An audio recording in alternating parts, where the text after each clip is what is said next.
Very important because this is the first time in our history in this region of outside of New York City that something like this has been hosted. In New York City, there's a lot of building and bridge workshops, but this is the first time we brought it to Nassau County. Before I begin, I have to let you know that this is not endorsed by any campaign or campaign committee. As you may or may not know, I am a candidate running for Congress, so it's not paid for by any campaign committee. It's not political. But I am welcoming you here. It's a community event. So thank you for being here. Give yourselves a round of applause. First, I'd like our panelists to introduce themselves, our distinguished panelists of criminal justice professionals that have many years of experience and education in the field. First, I'd like to start off on the right side of the table. Please introduce yourself and tell us about yourself. So, hi, thank you. Thanks, Carl, for setting this up, and thank you to all of you for coming here. I was on the New York City Police Department for 21 years and 2 days. My mom says make sure you include the 2 days.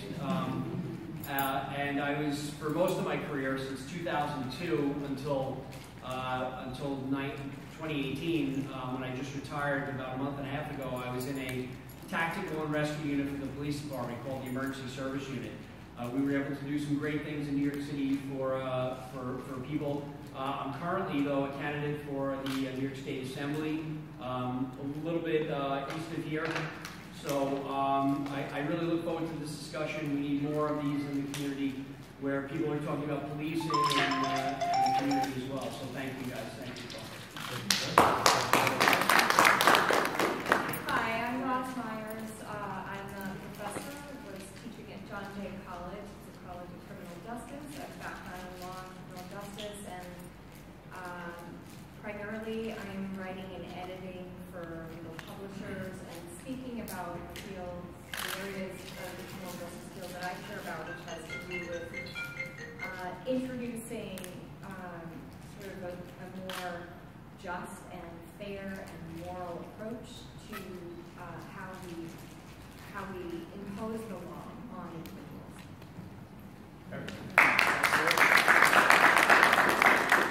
Yes, my name is Attorney Stephanie James. I am a criminal defense attorney and have been so for 31 plus years.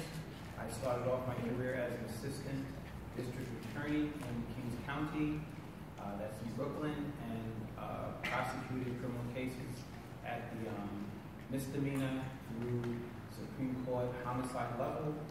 And then I started my private practice in 1988, probably before many of you here on this panel were born. And I've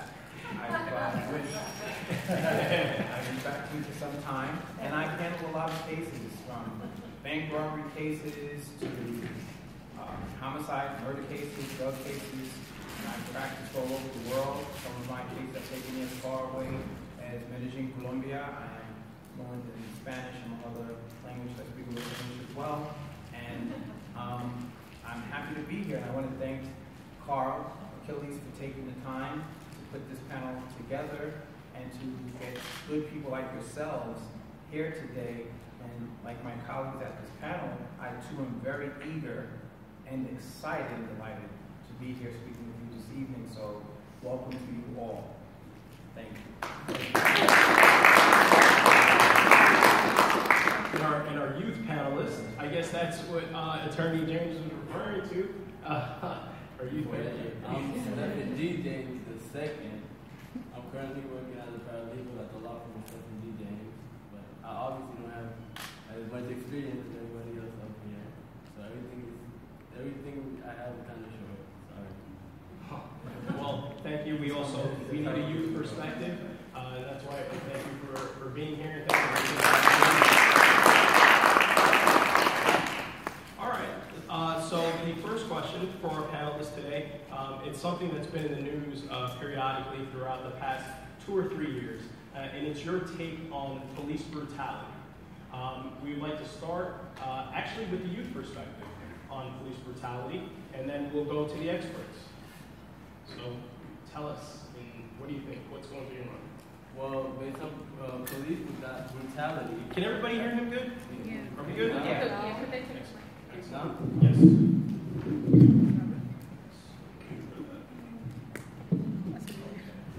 Testing, testing, 1, 2, testing, 1, 2, 3, 4. It works. Alrighty, here we good now? Alright. So based on police brutality, I believe that when a person encounters a police officer, whether it be a traffic stop or anything else, but I think a person should always, first and foremost, always have a good attitude when they approach when a police officer approaches them, not be on the defensive or anything like that, and just get an understanding of the police officer and what he's done wrong or what's the reason he's being approached. You get it? You know what I'm saying? So I think that so in some instances, a person that is confronted by an officer or acts something, whatever it is, sometimes they don't necessarily they're just on the defensive right away, just because they're getting pulled over on the traffic stop or whatever the case may be. So I think in those instances, a police officer will then get on the defense as well too, and it leads on to a misunderstanding, and it could escalate to different things. And a lot of times, it could be. Well, I think both parties will play a part in it. That's what I mean. Do you feel like you've been seeing a lot more police brutality lately, or why do you think? Because of the internet, because of word of mouth, is it more prevalent in society from a youth perspective? Facebook, Instagram? Well, definitely because of the internet, you get to see a lot more of what's going on in the world, and you get to see how a lot of transactions are being made on camera. Because nowadays, everybody pulls out the camera first before anything else, really, especially the young people. So whenever anything happens like that, it's always posted to Facebook, Instagram, whatever. And now, other than 10 years ago, whatever, how many years ago it was, you really get to see everything firsthand. And you can see, because before it would just be one person's word against the other person's word, you know? And you really didn't know, it depends which side you wanted to think was right or wrong. Now you can actually see. So it makes a big difference now. Excellent.